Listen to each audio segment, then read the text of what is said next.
আমি গুরু মানবকে আমার প্রণাম জানাচ্ছি এবং আপনাদের সকলকে বলি আমার সকল খুব ভালো হয়েছে এবং বিশেষ করে আমি একটি কথা বলছিলাম সেন্টারে চলে যাবে সেভিটি হিসাবে অ্যাপয়েন্টমেন্ট পেয়েছে।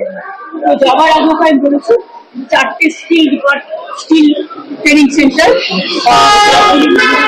কালিম্পং শিলিগুড়িতে অলরেডি একটা ফ্যাশন টেকনোলজি ইনস্টিটিউট সত্যমরা করছি সত্যমদের আমি পরিবারে এসে ওটাকে দেখেছি। এতে কিভাবে এখানে প্রচুর ছেলে মেয়ে ট্রেনিং পাবে এবং ট্রেনিং পেয়ে তারা চাকরির সুযোগটা পাবে, সুতরাং এইগুলো করতে বলা হয়েছে। আর সকল খুব ভালো লেগেছে। আপনাদের সকলকে আমি অনেক শুভকামনা জানাচ্ছি, শুভেচ্ছা জানাচ্ছি। আপনাদের সহযোগিতা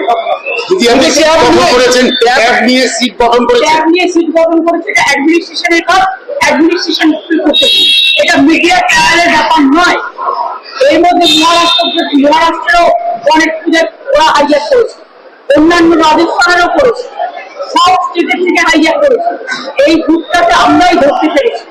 সুতরাং আমাদের রাফ অ্যান্ড টাফ তারা অলরেডি করেছে, শীত গঠন করেছে, বাদ বাকি যা যা করার করবে এবং যারা টাকা পায়নি টাকা জোগাড় হবে।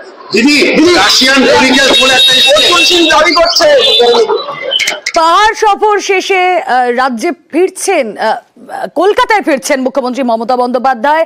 বাগডোগরা বিমানবন্দর থেকে সরাসরি সেই ছবি আপনাদেরকে দেখাচ্ছেন এবং অত্যন্ত গুরুত্বপূর্ণ যে পয়েন্টগুলো তিনি রেজ করলেন তা হলো এই যে ট্যাবের টাকা গায়েব, তার হদিশ পেতে ইতিমধ্যেই সিট গঠন করা হয়েছে।